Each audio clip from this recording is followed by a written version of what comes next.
E aqui no Caqui Literário, hoje, temos um bate-papo muito gostoso com o seu Antônio Saracura. Vem acompanhar essa entrevista, está muito rica, com bastante coisa legal sobre esse nosso mundo, que são os livros.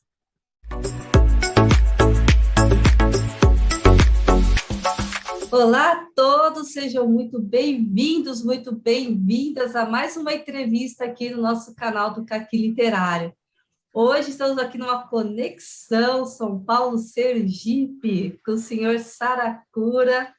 Vamos conhecê-lo um pouquinho mais aqui durante o nosso bate-papo, mas antes eu já quero pedir para você que não está inscrito no canal, já aproveita, clica aqui embaixo, se inscreva, ative as notificações e não deixe de compartilhar e comentar os vídeos que já temos por aqui, ok? Bom, vamos lá. Seu Saracura, já vou logo de cara na sua biografia, que me chamou a atenção, que o senhor comentou que é um escritor tardio, se denomina tardio, né? Eu acredito, né, pelo que eu vi, todo esse tempo de empresas, né? Mas eu tenho certeza que a escrita sempre teve ali, escondidinha, ali, latente, né? Fala um pouquinho para a gente, se apresente, por favor. Seja muito bem-vindo. Obrigado. Então, isso que isso que você está falando é verdade, sim. Eu sempre fui escritor na minha vida inteira, mas eu não fui reconhecido como escritor. Tardiamente eu fui, porque só publiquei livros quando eu estava com 63 anos, depois de eu ter me aposentado da minha atividade profissional, que eu fui analista de sistemas, de informática, trabalhei em algumas multinacionais, inclusive em São Paulo, na Rodia Químicas e Têxteis, na Petrobras, em São Paulo. Depois eu trabalhei também na Telebrás, em Brasília. Depois eu trabalhei aqui em Sergipe, findei terminando em Sergipe, na Telegip, que é a empresa do sistema Telebrás, mas sempre desenvolvendo sistemas, fazendo projetos de computador, cuidando da parte de suporte técnico. Esse mundo em que você vive mais para dentro de si, para dentro da máquina, do que para o mundo em fora. Mas eu sempre escrevi nesse período todinho. Na verdade, eu fui introduzido na literatura logo pequeno, porque meu avô, apesar dele ser pessoa de sítio, de fazenda, cuidava de gado, mexia com agricultura, mas ele tinha um baúzinho de livros dentro de casa, mais cordéis, mais alguns romances, aquela crestomatia que existia antes, que ele lia os textos, ficava lá se babando. Então, ele era um cara assim, com um pendor artístico muito grande, diferente do povo da minha terra, que é o comerciantes, ferrenhos, aqueles caras laboriosos que não param de jeito nenhum, só mal nasce já está trabalhando, cuidando das coisas. Meu avô era meio folgado, ocupava o tempo. Então, eu nos domingos, quando eram dois povoados distantes, onde eu morava, onde eu nasci, onde minha mãe, que é descendente desse meu avô, morava, mas ela tinha direito de visitar o pai dela e levava a gente pequeno para lá. E nos domingos era uma festa, ele reunia aquela vizinhança toda e começava a ler aqueles cordéis cheios de fantasia, o pavão misterioso, a chegada de Lampião no inferno, Romeu e Julieta, e aquilo sempre calou profundamente dentro de mim. Bom, e aí eu sonhava em escrever livros parecidos desde pequeno. Não havia chance nenhuma, que eu era da agricultura, eu cuidava de gado, molequinho de sítio, né? Mas aí o mundo deu umas viravoltas aí. Que legal, que legal. E aí, né, eu tenho um aqui, né, um exemplar que o senhor me mandou, que é o Tambores da Ah, Terra Vermelha. Tô lendo, tá? Tô na metade já. Mas o que eu comentei, né? Assim, eu não nasci, né, em Itabaiana, meus pais são de Itabaiana, né? E também não vivi aí, mas sempre quando posso tô viajando, né, para Sergipe. Então, assim, quando eu comecei a ler aqui, mesmo não estando aí no dia a dia, eu me identifiquei com muitas coisas, com muitos termos, né? Bolir, assim, me lembrou de um tio meu que, nossa senhora, né? Então, assim, eu acredito que muitas pessoas aí acabam se identificando, né, com a sua obra. Daí, como é que é essa repercussão? Como é que o senhor se sente quando as pessoas, né, falam assim a respeito do seu trabalho? Na verdade, o Brasil, assim, uns 30 quilômetros para dentro da orla marítima, ele é muito parecido em toda a extensão, desde o Rio Grande do Sul, o cara que cuida da sua granja, do seu sítio, em São Paulo. Morei em São Paulo, frequentei ambientes, sem ser em ambientes de nordestinos, de paulistas mesmo, que tinha, assim, as características eram idênticas às nossas aqui. Sim. Então, a diferença é que eu estou aqui, escrevo sobre o povo daqui, mas se alguém de fora ler, vai pensar que eu estou escrevendo sobre o seu povo, mesmo que seja fora do Brasil. E a minha literatura, ela tem um objetivo. Eu li bastante, desde o começo. Então, voltando um pouquinho atrás, eu tive a sorte de ser um péssimo agricultor, preguiçoso, trotão, não conseguia produzir que prestasse, vivia com a cabeça cheia de sonhos e apanhava por isso. E aí meu pai chegou à conclusão que putz, eu atrapalhava mais do que ajudava nas lidas do sítio, que eram 10 guris, os trabalhadores avulsos, naquela corrida insana atrás de colher o feijão antes que ele nascesse na vagem, tirar do sol antes que a chuva viesse. E aí vai, né? Tem que raspar a mandioca e ralar antes que a massa azede e a farinha não fique doce. Essas urgências imensas de todo dia. Não, hoje vocês não vão para a escola, porque como é que vocês podem ir para a escola? Como é que eu vou dar conta desse serviço todo que tem para fazer sozinho? E eu tive a sorte de ser um trapalhão, não de propósito, mas por conta da fantasia na minha cabeça, eu vivia apaixonado pelo canto de passarinho, eu ficava olhando o passarinho feito um besta, apanhava por isso também.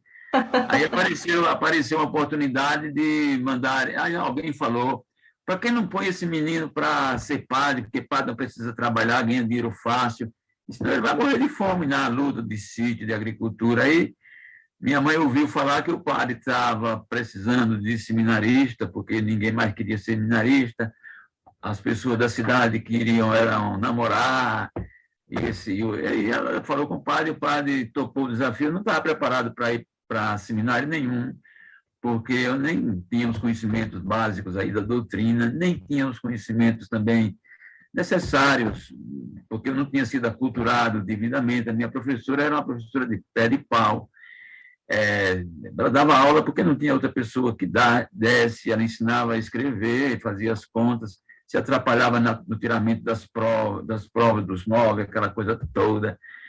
Mas eu tomei pau em todos os exames, todas as matérias do exame de admissão, não passei em nenhuma, mas fiquei lá, porque surgiu uma vaga de porteiro e eu fiquei. No ano seguinte eu já era seminarista, e já tinha lido a metade da biblioteca do seminário, os dogmas, Santo Agostinho, Santo Inácio de Loyola e os Cambal, e um doido prosseguir os estudos, né? Sempre assombrado com os livros. Para mim eram janelas, portas que se abriam. Eu lia Karl May, tinha um Initu, pelo Kurdistão Bravio, eu li tudo aquilo numa cacetada só. Bom, e aí mexi com jornal lá no seminário, me envolvi com jornal, com a academia literária do grupo. Fui expulso por isso depois do seminário, não tinha terminado ainda o ginásio, aí tive que me arrumar na cidade. Então, essa é a história que eu sempre pensei. Eu digo, quando eu crescer, quando eu tiver condições, eu vou escrever um livro sobre... Porque eu ficava impressionado com a luta, dia a dia, nas regiões agrícolas de Sergipe, a busca por um pingo de água para salvar o capim que acabou de ser plantado, para regar a mandioca que estava murchinha, ou o feijão novo que não ia para frente. Então, isso eu vou ter que escrever em algum lugar, e tem que ser um escritor daqui que tem que escrever, não vai ser um cara de Portugal que vai se interessar em fazer, nem da Inglaterra, nem de nada. Então, já que não tem ninguém que se interesse por isso, um dia eu vou escrever esses livros, e comecei a escrever. Já no meu tempo de adolescente, com 15, 16, 17, 18, 19, 21 anos, 22 anos, aí quando saí do seminário com 20 anos, expulso, porque também não prestava muito para ser padre, por conta de minha cabeça, por conta das minhas fantasias. E na minha rebeldia também é muito questionador, muito cheio de encrenca. Aí disseram, pai, você vai comer a comida de outro lugar, que é do bicho, você não vai comer mais. Aí eu fui, entrei na faculdade, mais na frente, de economia, encontrei jeito de estudar, me formei em 71 em economia, e aí, nesse tempo, eu já trabalhava no jornal, quando eu saí, fiquei desempregado, mas aqueles professores que me conheciam lá no seminário, mas como é que pode, rapaz? Você é um cara como você tem que estar no jornal. Você escreve bem demais, você é poeta, é isso, é aquilo, é cronista, é romancista. E eu nem sabia que era aquilo tudo. Então, você vai ter que trabalhar no jornal. Aí, esses caras eram tudo influentes na cidade, e me encontraram emprego lá, de foca, procurando notícias. Depois, eu fui, dei o redator-chefe do jornal, mexi com rádio. Mas não ganha dinheiro em jornal, né? Não sei se por aí para São Paulo, eu acho que não ganha também, todo lugar não ganha, não sei que você ganha em fama. Aí, resultado.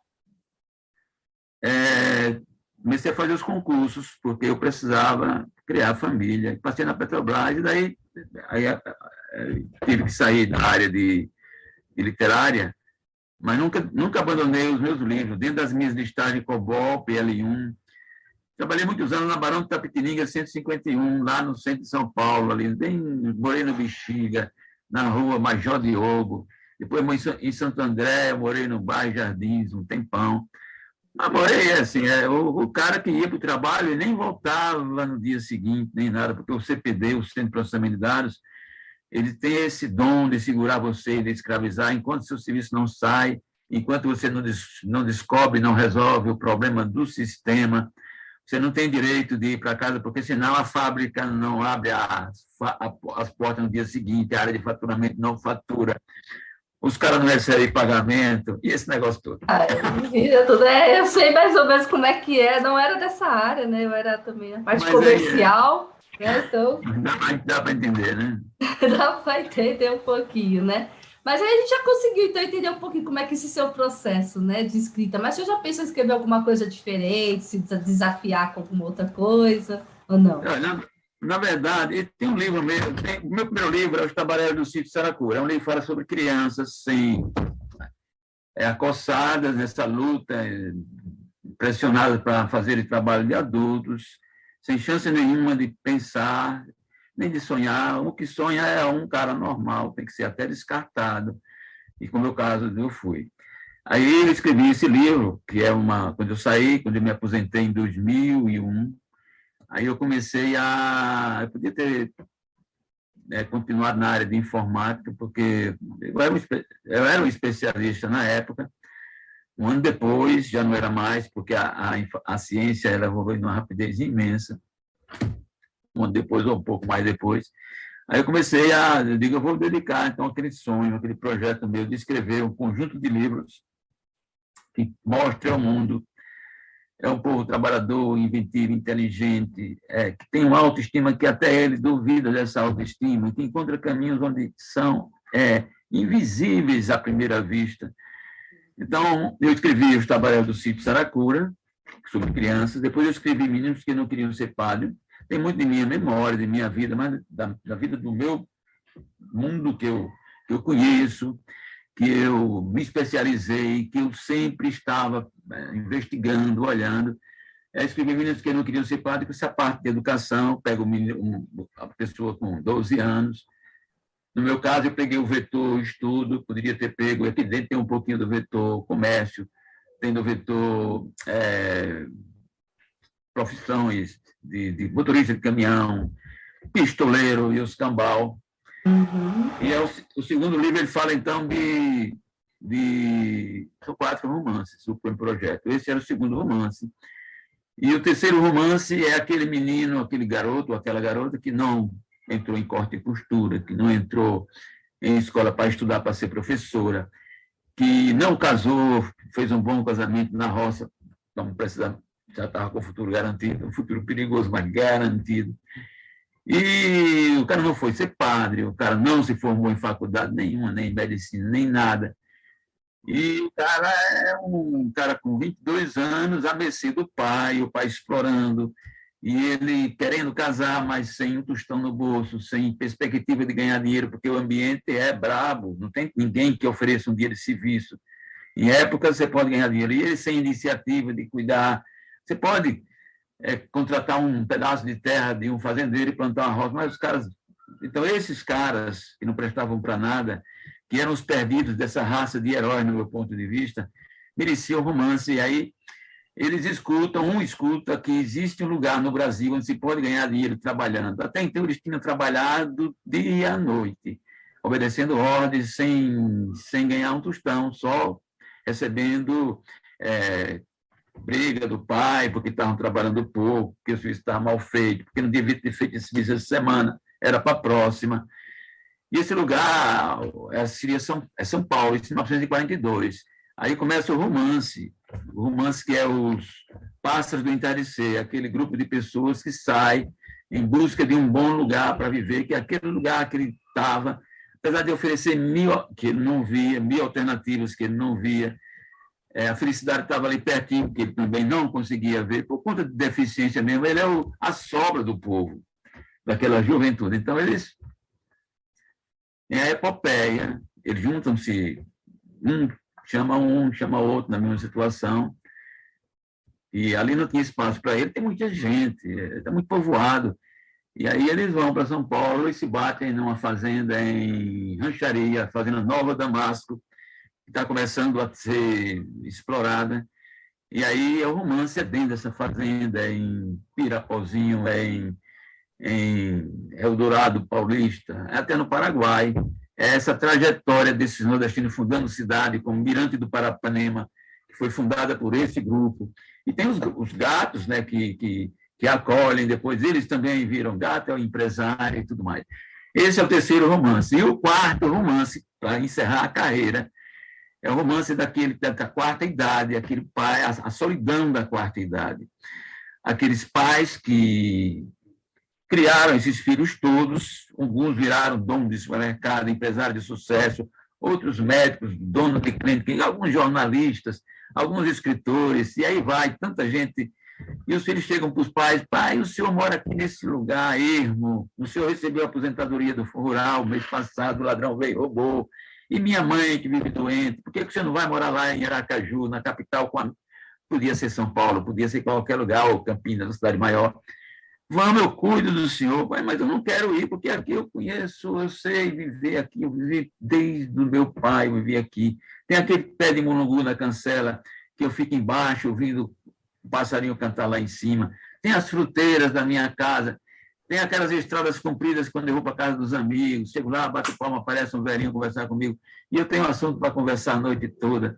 Então, aqueles pontos de referência seriam apagados, e no fim os pais aceitam e vêm para a cidade grande. Esse é o quarto romance, que é o último desse ciclo, que é pagamento de uma dívida, que eu estou trabalhando dele há 1 ano e pouco, e estou concluindo, que coloca esse drama, os filhos não poderem dar assistência, levam, mas eles têm o que fazer, e dos filhos começarem a dar carão, porque vê que o velho não está tendo muito cuidado com o dinheiro, não está tendo muito cuidado com a saúde. Pai, o senhor não relaxe, pai, pelo amor de Deus, olha a comida que você está comendo, o senhor vai na feira, compra uma bananinha madura, está comprando banana velha, já madura demais, podre. Então, os filhos vivem, os pais transformam, os filhos transformam os pais em meninos, em crianças, e é essa malvadeza, do meu ponto de vista. No fim, os pais vivem um período que poderiam estar vivendo felizes, infelizes, e morrem com Alzheimer. Às vezes, uma broquice que nem é por conta da deteriorização do cérebro, é por conta mais da situação cheia de impossibilidades que a pessoa vive. E os livros de contos que você pegou, eles estão em paralelo. Esse livro de Contos Tambores da Terra Vermelha, esse livro são contos que falam de um povo capital, se bem que em todo lugar onde tem gente boa, tem gente ruim, em todo lugar em que tem gente trabalhadora, dedicada ao serviço, puros judeus negociantes, tem também aquele cara que não sabe vender nada, não sabe comprar nada, tem também no meio. Então, esse é o livro que fala do povo, de um conjunto de povoados, que é Congo, Terra Vermelha, Candeias, Caraíbas, são negociantes natos. E o outro livro de contos fala do povo poeta, aquele povo do meu avô, sonhador, que é os ferreiros. E o outro livro de conto que está saindo ainda agora, são livros que são links que saem dos romances. O romance está desenvolvendo um tema e tem alguma coisa que é importante que eu diga demoradamente, mas eu digo só 2 palavras, e quando você lê o livro de contos, você se expande, que é o Menino Amarelo, que fala desses guris, de modo geral, que não prestavam para nada e se transformam depois em pessoas de valor. Agora, tem também mais 2 livros, que é Minha Querida Aracaju Aflita, que são crônicas da cidade, de espanto diante de uma cidade, mostrando pontos da cidade, costumes da cidade, defeitos da cidade, defeitos do povo. São pequenos contos, assim, bem-humorados. E tem um livro que são cantos aos meus mitos, aos ídolos, as pessoas que são, para mim, os heróis nacionais, um macumbeiro de Campo do Brito, chamado Luiz Curo, um curador de cobra chamado Zezé de Romão, e aí vai. São 1000 estrofes, com em torno de 60 romances pequenos, falando só desses heróis, que não são aqueles que estão no livro de história, mas são heróis que fazem chover, e fazem o milagre de se conviver nesse lugar inóspito com alegria. Então, essa é a minha literatura. Depois que eu concluí, que no próximo ano eu concluo, mas ainda tem mais um livro de contos, de crônicas, aí eu estou livre para escrever meus romances policiais. Mas não que eu não escreva sobre outros assuntos. Eu escrevo. Nesses livros de contos, tem contos que ocorrem no momento atual. Mas sempre tem aquele vínculo com o passado. Se age conforme o passado. Então, isso aí é um pagamento que eu estou fazendo pela chance que eu tive de ter um avô, como eu tive, de ver a história dele, de entrar num seminário e ter sido jornalista, cuidar dos murais do seminário todo, ler a biblioteca inteira, botar em ordem uma biblioteca que era uma bagaceira braba, e outras sortes que a vida me deu, de eu poder trabalhar numa profissão como análise de sistemas, em que eu, meia-noite, estava lá doido atrás de uma solução sem conseguir, já estava em deadlock. Deadlock é aquela situação em que você não tem para onde ir, a não ser morrer. E aí eu parava e pegava um romance e começava a ler. Não podia sair para a rua porque eu morava na Barão de Itapetininga, o CPD da Petrobras era lá em cima. Se eu saísse daquela hora lá, só tinha cara carregando sacos de papel, podia me embrulhar junto e levar por aí também. Então, aí eu estava lendo lá aqueles romances, e aí, daí a pouco, eu não estava mais na estação de trem esperando o trem chegar. Eu já estava diante de um comando, de um GOTU, um BEC, ou qualquer comando do Assembly, criticando, tirando a roupa dele e percebendo que ele estava fazendo o comando errado, por conta desse trabalho. Então, essa é a minha missão, que eu tenho 77 anos, e que eu penso que essa parte inicial devo cumprir. Depois eu vou escrever, publicar alguns livros que eu tenho já escritos, na verdade, rabiscados. Eu sou um cara muito... Eu leio demais, né? Tem um blog chamado Sobre Livros Lidos, Antônio Saracura, na internet, quem quiser entrar, entra para ver. Só dos últimos recentes, mas desde a minha tempo de jornal, daqueles jornais aqui de Aracaju, que eu escrevia crônicas de cinema, escrevia resenha de livros, já com 20 anos, 22 anos. Então a história tem muita história, né? Parece. Quando o senhor comentou assim, sou um escritor tardio, que nada. Eu sou reconhecido tardiamente. Quando eu publiquei. Mas já em 2008. Eu tinha 63 anos quando eu publiquei meu primeiro livro. É um exemplo aí para quem acha que é tarde começar a escrever, né? Então, aí, ó. E seu Saracura, aí a gente agora indo para a parte das nossas academias aí, né? O senhor pertence à Academia Sergipana e a Itabaianense de Letras, né? E quando eu fui nomeada membro correspondente, agora em maio, né? Eu fiquei realmente, eu já cheguei a comentar, né, várias vezes, muito impressionada com o trabalho intenso, né, que é feito aí com a quantidade de academias que tem todo aí, né, o nosso Sergipe, né? E aí eu queria trazer aqui para os nossos inscritos, né, que muita gente acaba vendo a academia de letras uma coisa muito, né, distante. Então, explicar um pouquinho, né, aqui para os nossos inscritos o que que é, né, uma academia de letras, né, como é que é essa rotina, né, só para bem rapidinho, assim, só para o pessoal se situar, né, o que que é, né? Tá bom.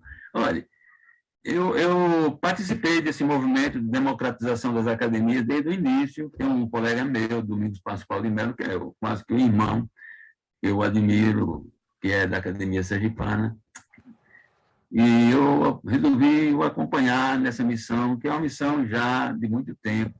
Um cidadão que morreu muito novo, Luiz Antônio Barreto, que é um grande historiador, ele dizia: "Pô, não é possível que aqui em Aracaju tem, sei lá, 500 mil habitantes, tem uma academia de letras, e uma cidade como Socorro tem quase isso, e não possa ter uma para organizar os seus intelectuais, para congregar a sua escrita, para poder, de certa forma, ter um ambiente onde eles possam conversar e dialogar, e eles têm que ficar numa fila para entrar na Academia Sergipana de Letras, esperando, torcendo, rezando, para que um desses cocorocas que estão na Academia Sergipana morram, para eles poderem disputar a vaga. E a academia é um trem político também, e na hora de você disputar a vaga, você pode ter publicado os melhores romances do mundo, os melhores livros do mundo, pode entrar um cara semi-analfabeto que tem uma influência enorme também. Tá? Então, é uma alegria a gente chegar numa cidade pequena, como uma cidade de 25 mil habitantes, e conseguir não criar, que quem cria é quem está lá, conseguir organizar, começar a incendiar um grupo de pessoas que resolve se reunir, se não num lugar especial, na casa de um e de outro, para ler poemas, para mostrar projetos de livros, para organizar, inclusive, a estratégia de publicação de histórias. E cada lugar tem suas histórias lindas, de folclore, tem histórias que outros lugares não têm, então, que se perdem. Tem tipos, me lembro de Reais Dígitos, uma revista antiga que a gente lia, que circulava, e tem meu tipo inesquecível, que era uma coluna lá. Então, tem tipos inesquecíveis que, daí a pouco, quando eles morrem, um ano, dois depois, até a família esquece, de certa forma. Fica na memória de um e de outro. E se ninguém escrever sobre aquele cidadão, certamente vai ser enterrada toda a memória sobre ele. E é importante que a gente escreva, que crie história de nossos lugares, porque aí o lugar tem consistência. Então, você tem que ter a história para existir realmente como alguma coisa respeitável, um país, uma nação, um município, ter autoestima, ter orgulho de si próprio. Fala dos seus lobisomens, seus zumbis, seus monstros, seus homens, sei lá, esse negócio todinho. Uhum. Isso por escrito. Então as cidades foram aderindo, entendendo. Houve uma reação da academia mãe, inicialmente, que isso aí era a banalização da cultura, quando não é.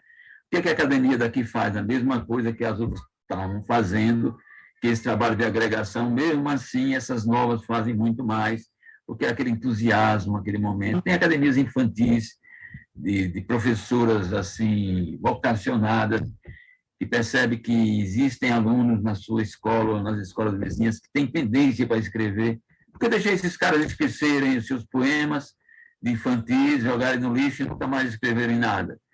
E, às vezes, dali pode sair um grande... Para o Brasil não tem um escritor que tenha ganho o Prêmio Nobel de Literatura até hoje.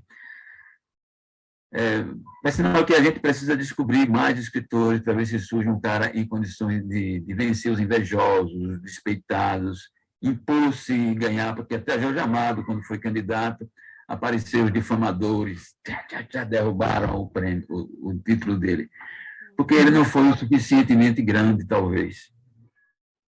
Então, seu Saracura, aí a gente estava aí batendo esse papo, falando sobre academia de letras e tudo mais.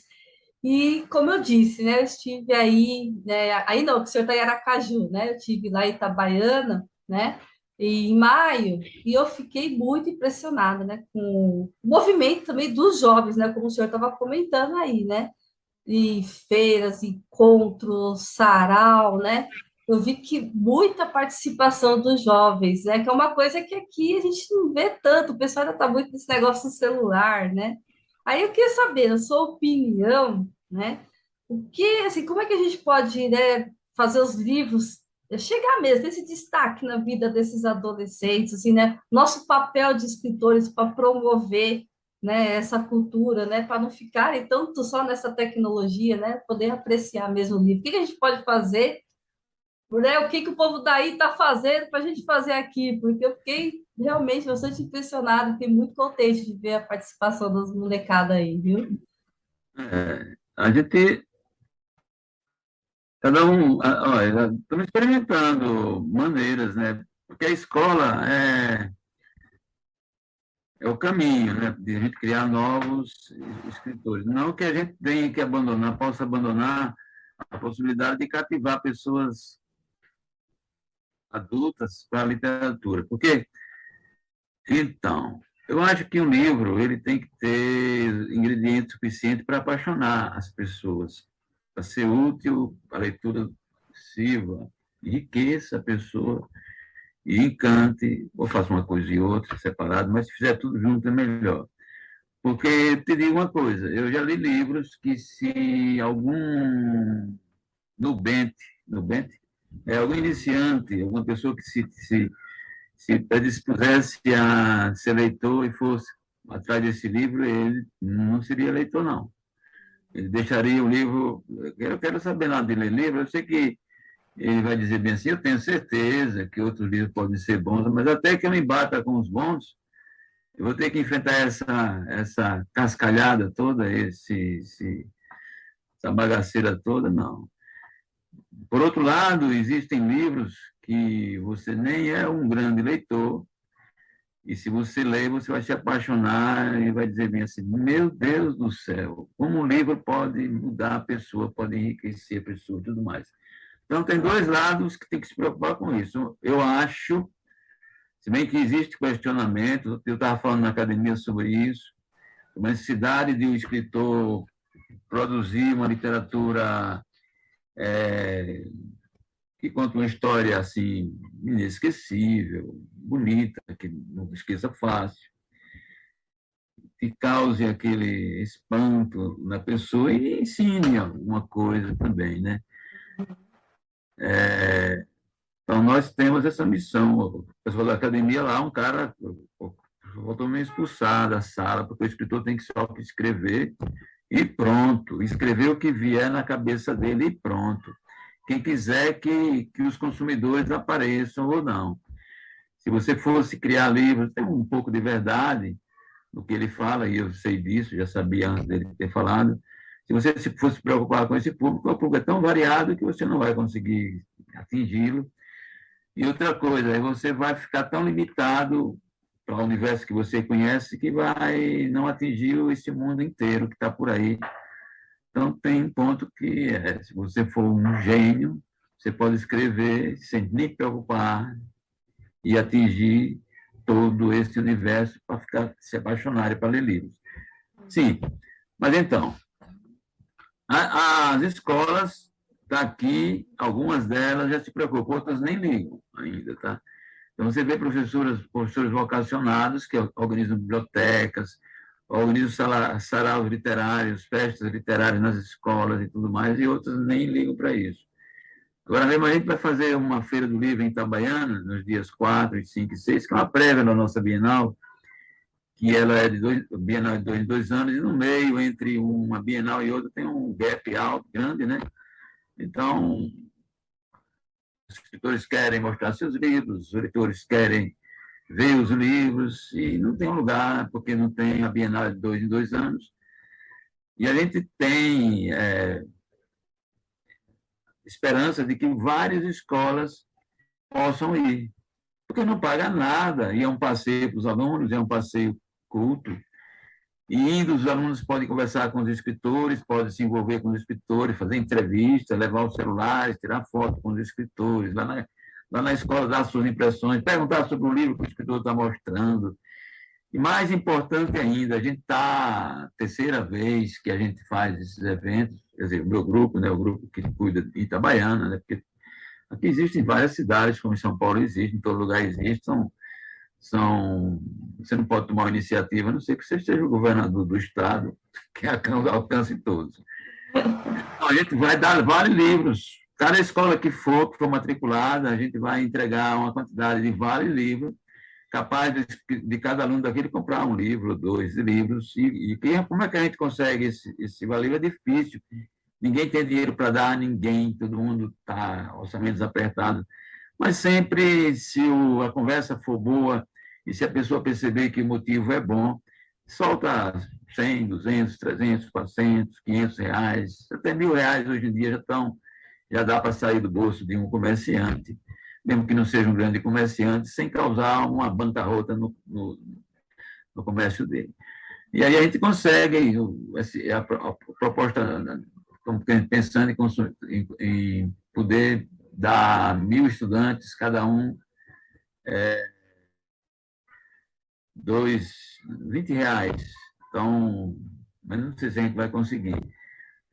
E outra coisa, a gente tem incentivado faz parte das missões dos nossos encontros, e se for estudante, o escritor tem que baixar o preço.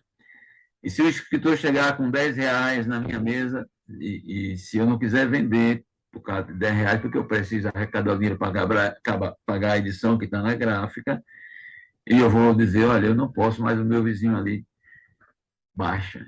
Então, encaminhe para mim, se eu estou lá, mas se eu posso mudar de lugar e na outra mesa, estou falando, eu me coloquei no lugar do cara que não baixava o preço, mas eu sou o cara que baixa, tudo de graça. Se o cara chegar a chorar muito, porque o meu objetivo, na verdade, eu escrevo livros que eu acho bons, maravilhosos, e acho uma malvadeza alguém querer ler um livro e não ter a oportunidade porque falta um dinheiro no bolso. Tanto que eu tenho um projeto chamado Escritor na Livraria. Tem 10 anos que eu vou para a livraria de Aracaju, uma vez por semana, 1 hora ou 2, não me sacrifica. Ou então, quando eu estou enfadado em casa, não consigo raciocinar, porque é tanta bomba que me aparece que eu estou meio louco. Eu moro no quarto andar, nem pular da janela eu posso, porque não vou morrer, vou me alejar só, vou dar trabalho à minha família. Aí, sabe uma coisa, eu vou lá para o shopping. Aí vou para o shopping, daí a pouco, 1 hora depois, eu volto gratificado. Posso não ter vendido nenhum livro, mas conversei com 3, 4 pessoas sobre literatura, sobre esse projeto que eu tenho, sobre a minha história um pouquinho. O cara encontra com pessoas que sonham como eu sonho, pessoas que nunca nem sonharam e vão começar a sonhar a partir da conversa que tem comigo. E às vezes levam meu livro para casa, e levando o livro é uma semente que com certeza vai frutificar. Ah, mas vale a pena, você vai numa livraria, vende seu livro, que é, digamos, R$ 40, a metade da livraria, metade para você. Só de gasolina você vai gastar. Ah, eu sou capitalista, sou judeu um pouco, sou de uma região onde se pensa muito no lucro, mas eu venho fazendo exercício desde pequeno para não ser tão mão de figa assim, para uma causa nobre. Eu pego uma coleção inteira de livros meus aqui, faço 1.000 livros em cada vez, né? Agora, esse livro que você está lendo, eu levei 2 exemplares para cada escola pública de Itabaiana. Ainda faltam algumas entregar. É a nossa missão mesmo, né? E é uma luta, né? Porque a gente, assim, essa questão de valor, né, ela é bastante controversa, né? Porque parece caro, mas ao mesmo tempo a gente vê pessoas às vezes investindo, né? Muito dinheiro em outras coisas. Uma noite de uma balada aqui em São Paulo gasta dinheiro de uns 5 livros aí fácil, olha lá, mais até mais, dependendo da balada, né? É uma coisa que eu falo muito, né? Então, assim, a gente dá o valor do livro, né? Mostrar também o valor, porque tem gente que não valoriza, né? Então é complicado, né? Mas a gente vai Né? plantando a sementinha, que nem o senhor falou. Cada um da gente fazendo um pouquinho é capaz de modificar o mundo. Capaz, É. pode ser que não. Aí, voltando para falar da feira, né? Que é a segunda feira do livro, que vai acontecer agora, dia 4, 5 e 6 5 e de 6 de novembro. novembro, No no Shopping Shopping Peixoto, Peixoto, que é um Itabaiana. shopping da minha terra, Itabaiana. Itabaiana é uma cidade assim de seus 120 mil habitantes, entre cidade e já é uma cidade média aqui para Sergipe, se não me engano, é a quarta cidade em tamanho, a terceira ou a quarta, mas é de um povo diferenciado, do meu ponto de vista. Por isso que meus livros eu escrevo sobre esse povo, que pode ser povo de qualquer lugar, mas eu é, me focalizo nesse povo laborioso. Via de regra, assim, grandes comerciantes, donos de supermercado, inclusive, tem um nome que chegou em São Paulo, acho que o Paz Mendonça chegou em São Paulo, que é lá do meu povoado. Era um cara simples, G. Barbosa, Pedro Paz Mendonça, dos shoppings de Guatemi, do Brasil, também é gente dessa mesma origem, desses meninos amarelos, empapuçados, boquilados, cara de papa pirão, que eu fui. A minha irmã disse bem assim, não, mas você nunca foi amarelo. Mas eu sou amarelo, mesmo que eu nunca tenha sido circunstancialmente, mas eu sou o menino amarelo. Então, por conta desse livro que está saindo agora, inclusive estou divulgando, vou lançar na Feira do Livro de Itabaiana. Eu tenho lançado um livro em cada Bienal, de 2 anos. No começo eu lancei em 2008 a 2011, eu lancei mais livros do que 1 a 2 anos, porque eu tinha um estoque de textos, de escritas, desde o meu tempo de. Eu nunca mexi, nunca me inventei, fui publicar as minhas poesias, porque outro dia, algumas vezes eu tentei ler as poesias, e que para nós eu mesmo não entendi. Então, pô, como é que eu não entendo que vou querer que o pessoal entenda? Porque é aquele momento que você vive. Pelo menos as minhas são coisas, eu escrevo coisas muito particulares, muito próprias.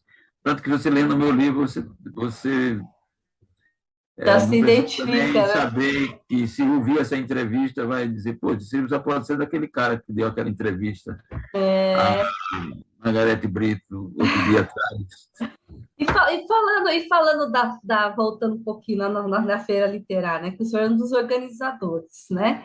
E assim, aqui com o meu grupo, nós participamos de uma de Taubaté, que também foi um evento, tudo só os amantes dos livros mesmo, assim, que participaram, né? E recentemente teve aqui na minha cidade que já teve um apoio da Secretaria da Cultura, né? Então, cada lugar tem isso, né? Tem essa dificuldade, né, de você ter um apoio também de um órgão público, né? Então é só a gente mesmo que arregaça as mangas, né? Quais que têm sido os desafios aí, né, para a gente poder pôr de pé essa festa literária em Itabaiana? Então, mas existem casos e casos, né? Por É, exemplo, eu tive a Festa Literária em Glória, uma cidade vizinha, mais no sertão, na região do sertão, uma cidade progressista também, e que os organizadores eles conseguiram elaborar projetos, conseguiram dinheiro de entidades públicas e uhum, fizeram a festa.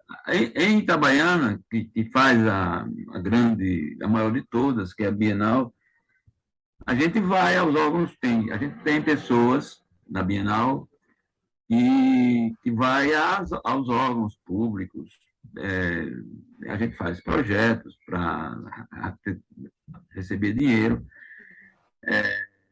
consegue algum recurso, porque tem aquelas instalações todas, né, que a gente faz, tem que trazer pessoas, às vezes tem um escritor que vai provocar uma febre na feira, tipo os Maurício de Souza, por exemplo, né, que eu tive em São Paulo, da nossa região aqui. fechou a feira, né? Mas então, guardado as devidas proporções, então a gente precisa de dinheiro. É uma dificuldade. Quem tem conseguido mais, agora a Feira do Livro, como é um evento menor, que a gente faz, inclusive, voluntariamente, todo mundo, e que a gente conta com um shopping que dá o espaço e dá as instalações todas que tem, e ainda faz as instalações das mesas para os escritores, num palco, coloca um som e tudo mais. O Shopping Peixoto, que é um shopping também de um menino amarelo, também de uma pessoa de origem bem humilde, que esse Brasil é maravilhoso. Você basta querer, basta se esforçar, basta não se entregar que você consegue sucesso. Se você for duro, persistente, acreditar no futuro, você vai ter aquele futuro. Cara, se fosse também aquele azarado desgraçado que não tem jeito de dar certo em nada, porque tem também, né? Mas, É. via de regra, eu eh, morei em São Paulo, morei em Brasília, morei até tempos fora do Brasil, por conta da minha profissão, e eu acho que o Brasil é acolhedor demais, mangueiro demais, até faz uma carinha braba no começo, mas depois desmancha logo, logo. Culturalmente, a gente é assim. Então, em Itabaiana, a gente consegue que os empresários, mesmo agora na Feira do Livro, alguns voluntariamente, inclusive, outros só porque a gente lembra, mas são mais amigos, ciclo de amizade, não minha só, mas são cinco, três empresários, dois caras de sistemas, mas tem aquele cara que tem mais conhecimento na cidade, aí vai no dono da clínica, Victor, por exemplo, e quanto é que o senhor pode dar para os meninos poderem comprar seus livros? Aí ele diz assim, pode botar R$ 1.000 aí. Aí dá R$ 1.000, o outro dá 500, o outro dá 1.000. Tem o dono da construtora. Aí diz assim, eu dou 1.000 também. Então, essas contribuições, como eu falei no início, elas não inviabilizam a contabilidade de empresa nenhuma. A não ser que o cara Uhum. esteja no bagaço.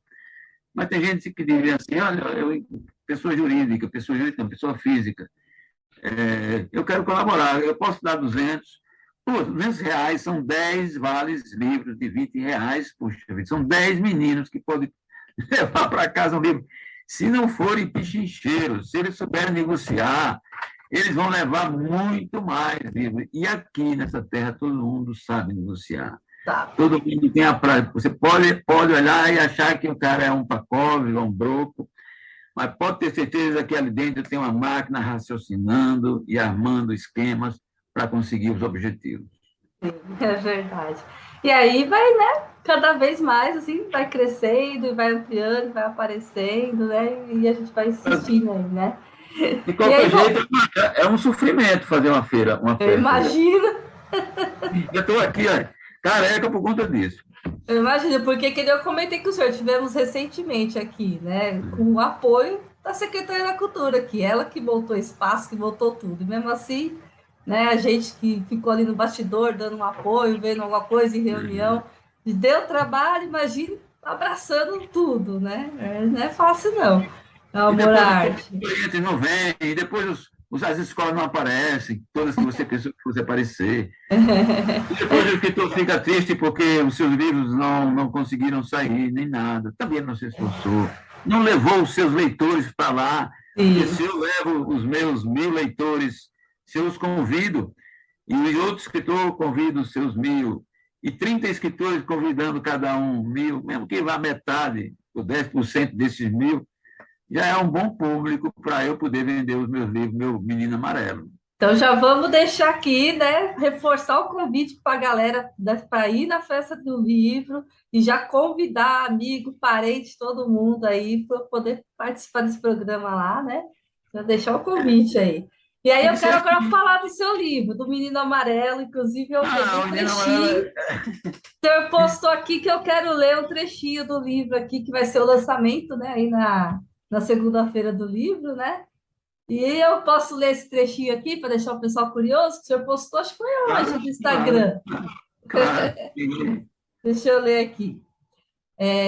Quando a parteira chegou e viu a bagaçada e a mãe coberta de sangue, caída ao chão desmaiada, ao lado do rebeito preso, com os olhinhos acesos e dando uma gargalhada, se benzeu e disse: Volte, volte, né? Que assim fala, né?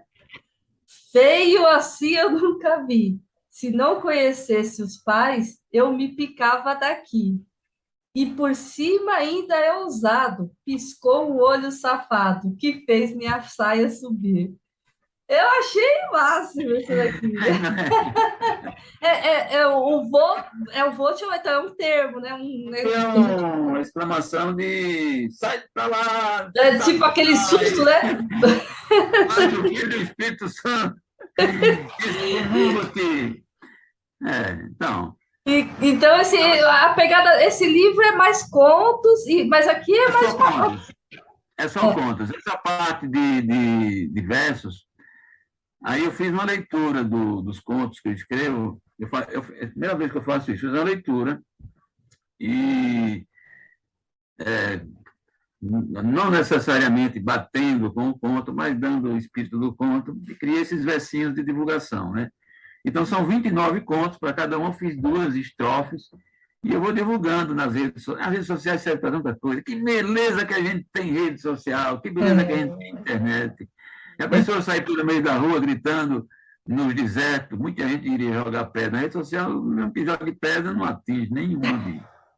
Então, eu fiz 2 estrofes para cada conto. São contos no meu estilo, né? Bem-humorados. Eu sou uma pessoa alegre, então a minha escrita ela é alegre. Você está lendo os livros e um sorriso começa a se formar no seu canto da boca, e daí a pouco você está sorrindo, dando gargalhada, vem a pessoa que mora com você, seu esposo, namorado, sua irmã, querem saber de que se trata. Você não tem nem como explicar, só se você ler o livro. Mas não porque eu faça para ser engraçado. Eu escrevo tão naturalmente.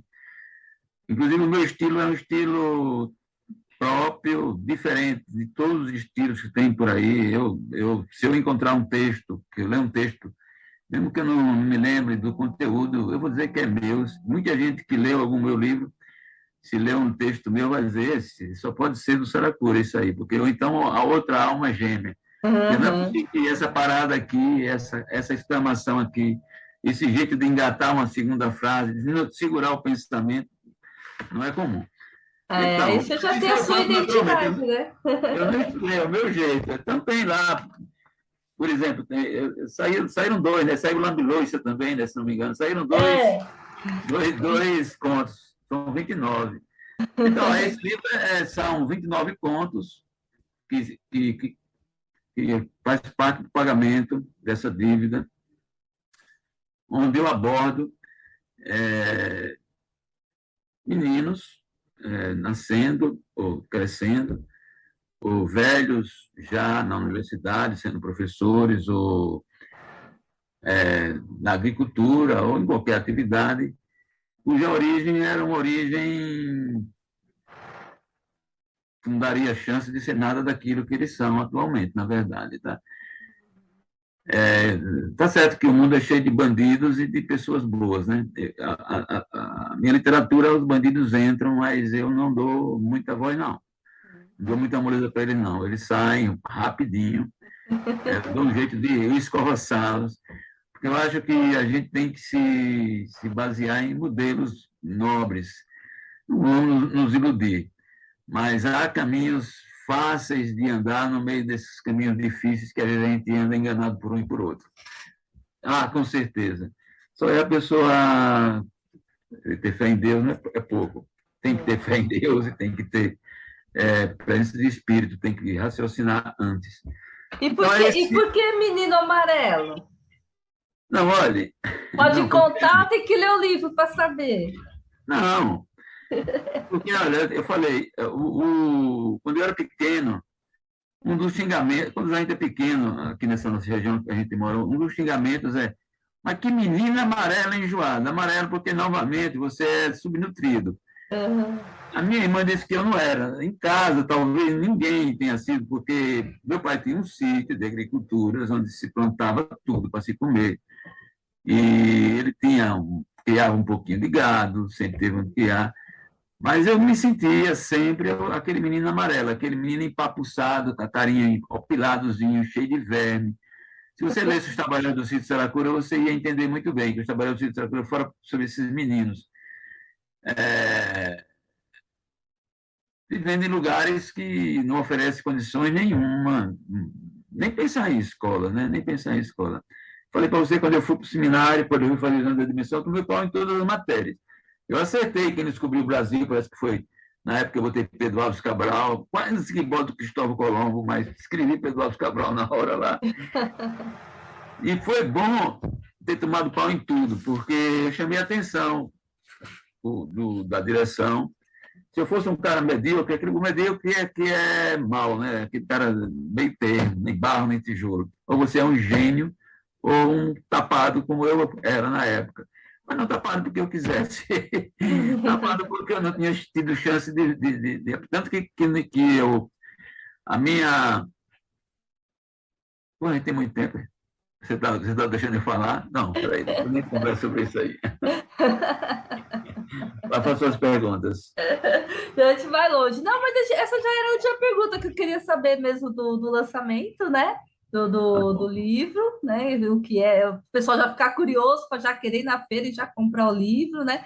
E aí eu queria também que o senhor comentasse, que para gente que está fora aí de Sergipe, que quiser comprar, né? Eu vou deixar aqui, né? O Uhum, pessoal que acompanhar o vídeo, eu coloco na descrição ó, as formas de entrar em contato, né? E tudo direitinho para quem quiser adquirir, né? Porque espero uhum.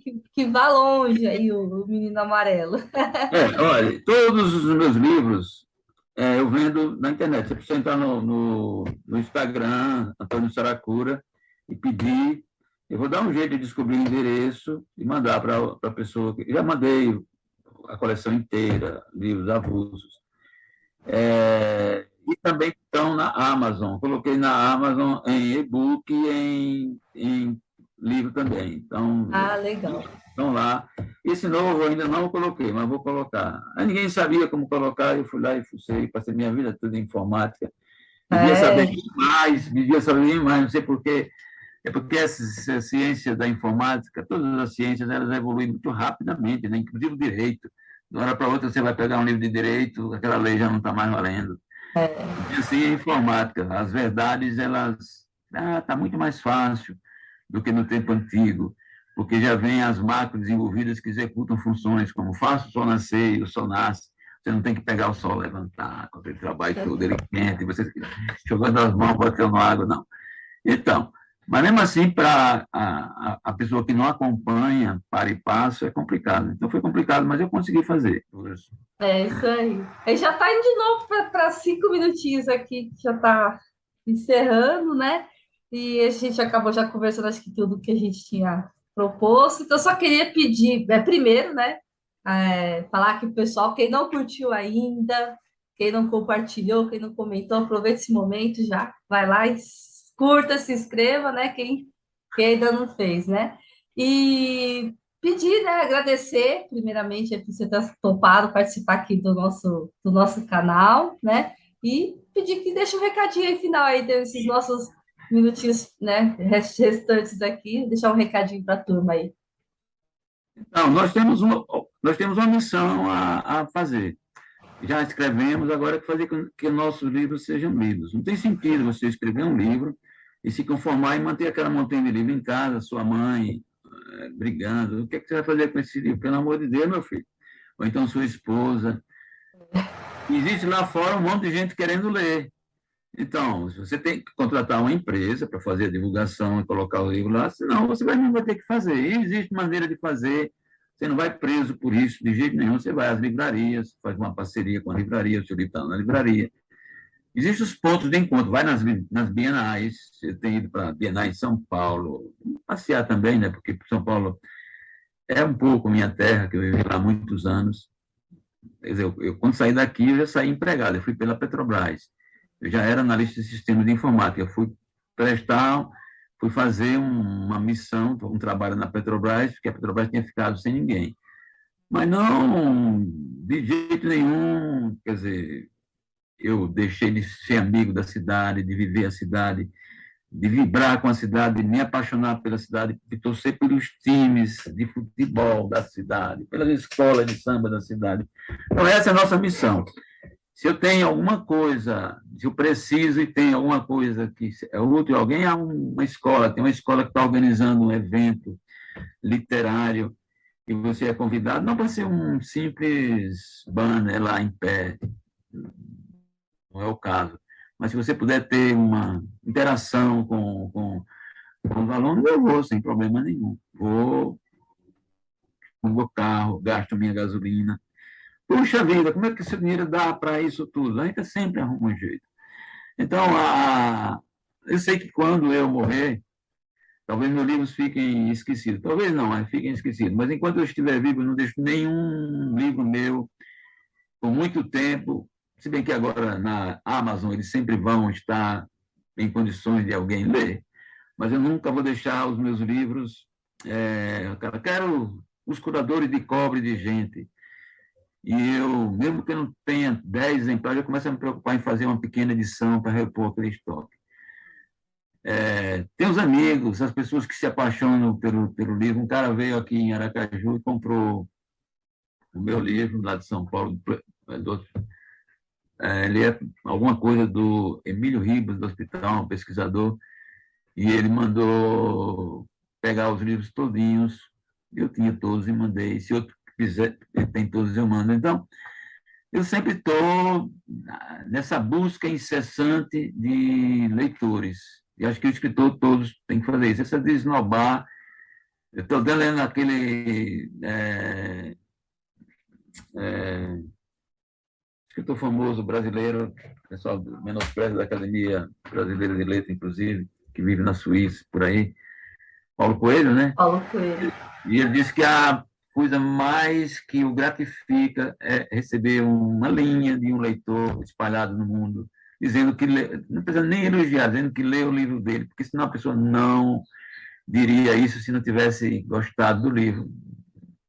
Então, essa banca toda, essa pose toda tem que ser desmanchada. Escritor pomposo, cheio de pose, já foi. Isso é no tempo da República. Hoje a gente é um operário das letras, um disseminador de conhecimento, um cara responsável para que os nossos filhos, nossos netos, daqui a 100 anos, possam olhar para trás, para essa responsabilidade que eu acho que todo mundo tem que ter. E dizer bem assim, puxa vida, meu bisavô, meu tataravô, os meus ancestrais viviam desse jeito. Olha que coisa interessante. Eles já curavam a gripe com melhoral, sei lá, uma coisa assim, tiazamida, sei lá, um pouco desse aí. Entendeu? Então, esse é o que eu busco. Enquanto eu estiver vivo, perseguir esse objetivo de divulgar cada vez mais, não a minha literatura só, a literatura de um modo geral, os filmes bons que eu assisto, que na verdade as obras de arte, tudo isso aí são maneiras de escrever, são escritas. Então, essas escritas que me encantam, que eu queria que encantasse todo mundo.